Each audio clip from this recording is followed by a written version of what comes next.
Welcome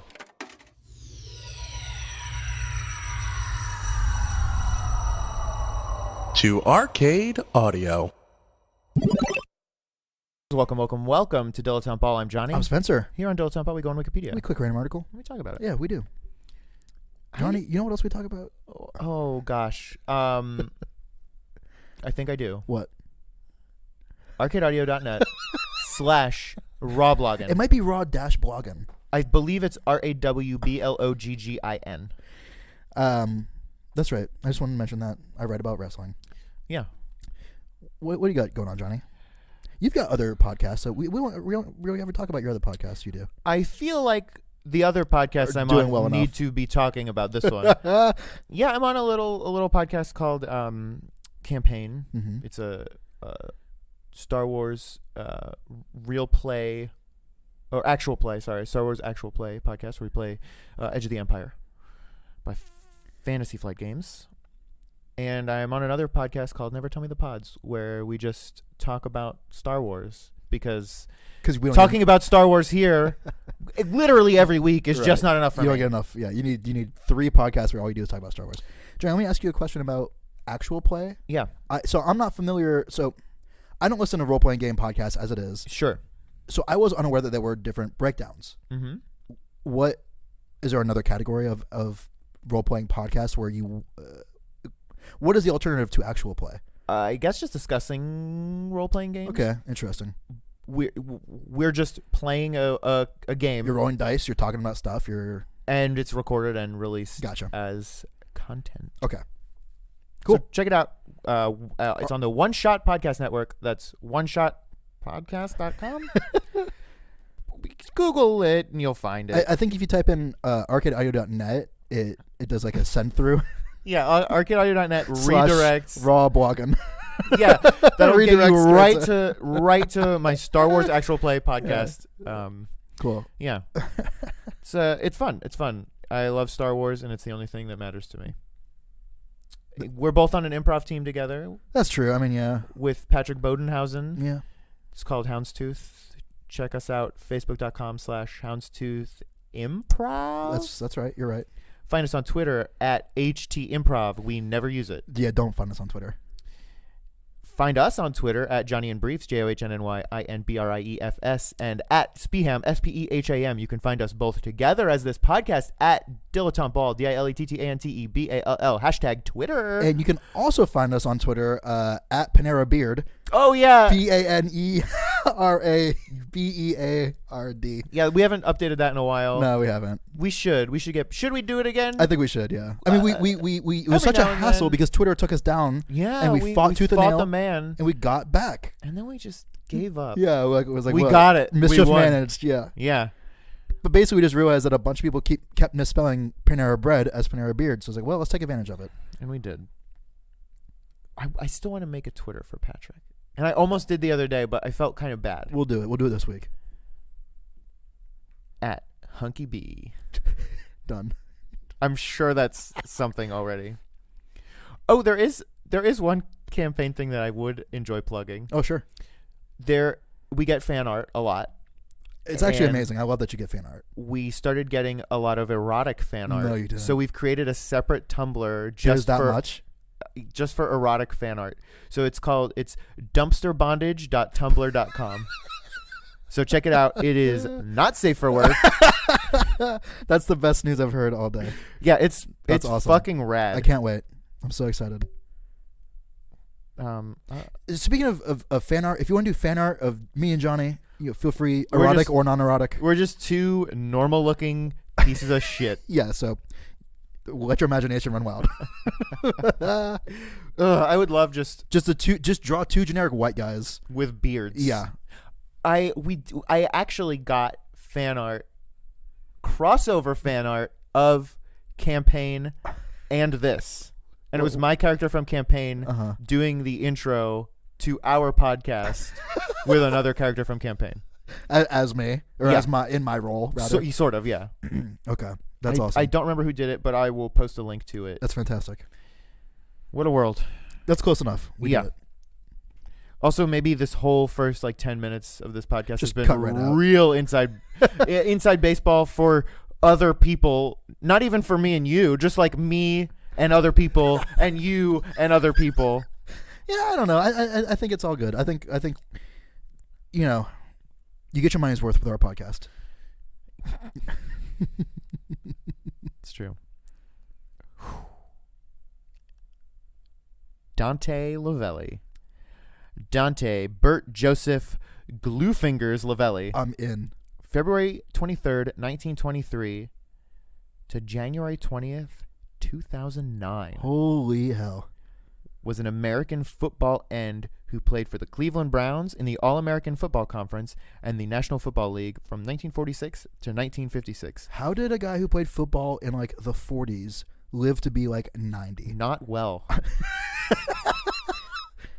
And that's back when the helmets were like leather. Yeah, the other dead football players' heads. Yeah, they just cut a football in half and strapped it on their head. Yeah, here you go, bud. Also, his name's Gluefingers. That was the condition he suffered from. Very bad at passing. All the concussions he suffered. Yeah, it's like in that scene in the first Spider-Man when I'm sure something gets stuck to his hand. yeah, for sure. How do my powers work? Yeah, And the scene in every first Spider-Man yeah. is... What am I doing? Yeah. Why do I have 8 legs? Right? Yeah, that's Spider-Man. My compound eyes. Some pig. Yeah, I haven't seen those movies, but I'm sure that those are accurate. Starring alongside... This was quite the production. Starring alongside quarterback Otto Graham, fullback Marion Motley, place kicker Lou Groza, and fellow receiver Mac Speedy. These are all real names? Mac Speedy. This is a movie, like a cartoon movie. Lavelli was an integral part of the Browns team that won several championships during his 11-season career. Lavelli was known for his sure hands and improvisations on the field. Timeout! If I could get a suggestion of anything at all. Dildo. Hello, doctor. I seem to have too many dildos. Yeah! Touchdown. Talk about inside doctor. Baseball. Inside football. Football, yeah. Hello, doctor. I seem to have too many dildos. Said no one ever. That's why it's improv. Yeah. Off the cuff and unscripted. He was also renowned for making catches in critical situations, earning the Hold nickname... on. Wait. Okay. Earning the nickname Mr. Clutch. Not the nickname Glue Fingers. Glue Fingers is what they called him after the accident. He earned the nickname Mr. Glue Fingers for his manual Penchant transmission shifting skills. Yeah, exactly. Wait a minute, what? Guys. Can you read that sentence back one more time? He was also renowned for making catches in critical situations. Okay, so he's Doctor, a football player. I have too many dildos. You're in critical condition. Catch. You did it. You're cured. Take it down. Can we get another suggestion? We're going to be playing a game called Fart My Face. He was renowned for catching a football. You know what I mean? He was renowned for doing his job. Yeah. Yeah. He caught balls in critical... yeah. Renowned Stephen King, renowned author for writing multiple books. Exactly, right. God. I mean, I like this guy. I hate the author of this Wikipedia article. Here's a quote. Oh, boy. Lavelli had one of the strongest pairs of hands I've ever seen. Browns coach Paul Brown once said of him. Browns coach Paul Brown. The team was named after him? No, they were not called the Cleveland Pauls. Yeah. When he went up for a pass with a defender, you could almost always count on him coming back down with the ball.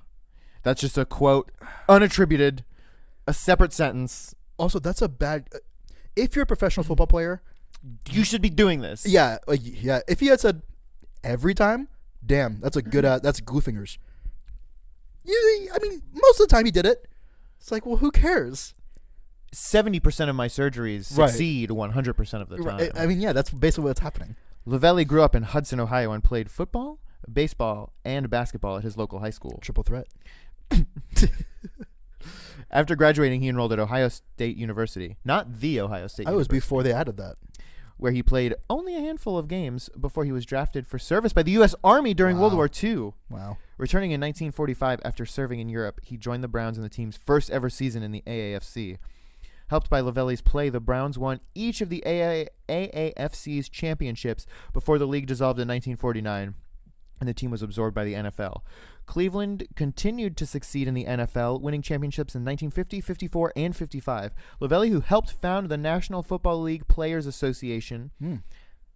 I don't know what that is. Oh, it's like a, what do you call it? Like a union, but for players.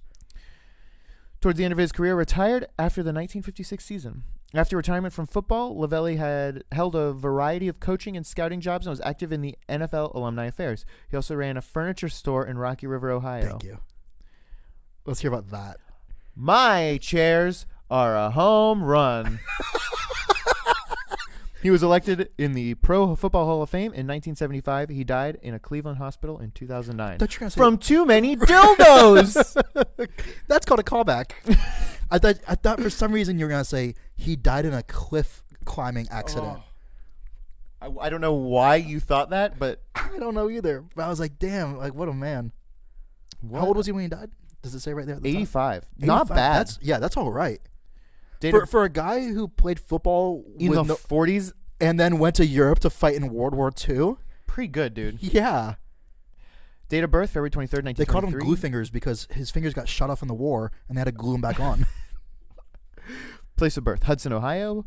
Date of death, January 20th, 2009, age 85. Place of death, Cleveland, Ohio. What's the state gem? Yeah, for real though. Position and height, 6 foot, 0 inches. Weight, 199 pounds. That's great. College, Ohio State. High school, Hudson, Ohio. Career history as a player, just the Cleveland Browns. That's pretty cool. I like that. 11 seasons, just the Cleveland Browns. Company man. Yeah. Oh, military career. Ooh. Allegiance, United States. Hell yeah, baby. Service, branch, U.S. Army. Yep. Years of service, 42 to 45. Those are like prime years. Holy That's like cow. Serving in Europe from 42 to 45. Like, that's insane. you're up in the fucking mix, yeah. dude. Wow. 28th Infantry Division. And he was like 20 when he did that. Dude, the battles and wars that he was in. Lay it on me. European theater. Yeah. Normandy invasion. I mean, done. Right? Battle of the Bulge. He survived Normandy. Siege of Bastogne. Uh-huh. I don't know what that is. I mean, fucking Normandy. You just... Done, yeah. Like, on top of whatever else he did. Like, what the hell are you talking about? That's insane. Nobody survived Normandy. He's the one. Yeah. I wonder what the stats are on that, actually. I mean, they've got to be not pretty great. dismal, right? Yeah. On any side. All Yeah. sides. Everyone involved. Yeah. Did you know that the... Switzerland lost 48 dudes. 150 dogs. Weird. Yeah, Cuba lost 150 dogs. I believe the United States purposely leaked fake plans for the Normandy invasion so that Germany would be set up somewhere else. And even still, it was still like not great. There was so much cool shit that everybody was doing in World War II to like trick each other. Yeah. Like the inflatable tanks and shit. Oh yeah, that's pretty funny. And anytime there's, if I happen to be watching TV or I happen to come across a YouTube video or something about the Enigma machine, I cannot help but sit and watch it. It's crazy. And also, coolest name for a machine ever. I mean, yeah. Like, yeah. Enigma machine. It's like they had the presence of mind that they would make movies about that in the future. Like, right. For sure. It couldn't have a better name. No, it's about as good as it gets. Is that the American name, or was there a German name that's even cooler? You know, Der Enigma computer, one word. Like, but like probably though. Yeah, exactly. I watched that movie with Benedict Cumberbatch about. I think it was Benedict Cumberbatch. I might be totally wrong. About you got him confused with someone else. Yeah, he looks pretty. He looks like a lot of people. Really hard to Benedict Cumberbatch. Everyone's named Benedict Cumberbatch these days. I had 3 kids in my class: Benedict W, Benedict B, Benedict Q, Cumberbatch. about Turing and the Enigma machine. Yeah. I don't remember what the movie was called. I don't either. It was fine. Was it? It was fine. I wonder if you can tell me, did they touch on the fact that he was basically like excommunicated from England for being gay, and England never apologized until like 2011 when they were like, "Hey, remember when we like basically killed you for being gay? Super sorry about that." Thank you. Yeah, Bye. like well after he had died. I want to say he was chemically castrated by the state. I believe that's true. Did the movie talk about any of that? It was mostly about the Enigma machine. Cool. But it came up. It came up in the credits or whatever. No, I feel like it was a bigger part. I'll be honest with you. I saw it a while ago and I wasn't super paying attention. That's fair. I was probably playing Game Boy. I don't like dramatic movies in general. Yeah, I tend to be with you, I think. And it's because I believe I watch movies to escape, and life is already just like miserable enough that I don't need to watch a serious sad movie. Right. In general, there are a handful that I enjoy, but for the most part, it's like this is a downer, and like I'm already so sad every morning when I wake up because I'm alive. Yeah. I don't need this.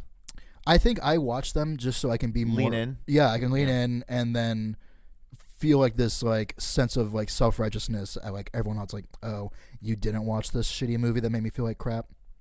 I guess have fun eating pancakes with your husband. Your beautiful family. Yeah. I'm not I'm gonna watch, Mickey Collins, die of hunger. That's the movie I'm gonna watch. Did Mickey Collins even do that? Was that even him? I don't know who. Or not Mickey Collins.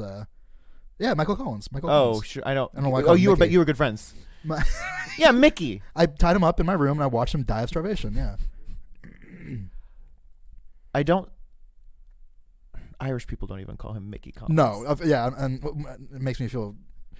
It's okay. I'll leave it in. Thanks. I'm gonna self-flagellate later. Don't worry.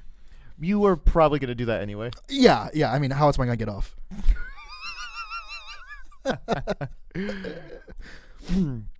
What's your favorite sad movie?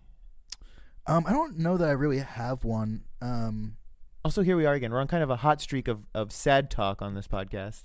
Just like a week or two ago, we were moping about. Yeah, we were about Russian Winnie the Pooh. Yeah, and like landslide. Yeah. I don't know. I don't know if there's like I'm like you. I don't tend to watch sad movies like more than once, certainly. For sure. No, I don't really have one. I don't think. Mine might be like Fern Gully. That's not sad. No, Children of Men was cool. Children of Men is dope. Is that sad? Or it's serious? It's certainly serious. Bleak.